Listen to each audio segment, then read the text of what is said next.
గన్నెత్తారా కాల్చేసి అన్నమని జైలుకి వెళ్ళిపోతా నాకు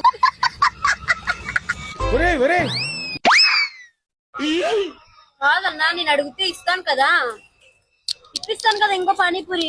ఎందుకా నేను అడిగితే ఇప్పిస్తాను కదా పానీపూరి, ఎందుకు నా పానీపూరి తీసుకుంటున్నావు? ఇప్పిస్తాను కదా పానీపూరి కావాలంటే, ఎందుకు నా పానీపూరి తింటున్నావు?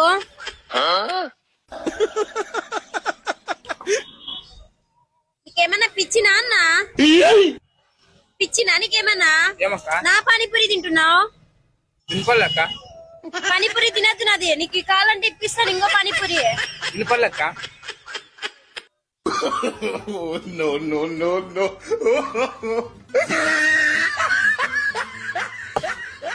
అన్న మీ మీద ప్రాంక్ చేయమన్నాడు అక్క, అలా అందుకే చేసినాము. అన్నోళ్ళది కూడా ఒక ఛానల్ ఉంది, అన్నోళ్ళకి కూడా ఫాలో చేయండి ప్లీజ్, సపోర్ట్ చేయండి, మంచిగా వీడియోలు చేస్తారు ప్లీజ్ సపోర్ట్ చేయండి.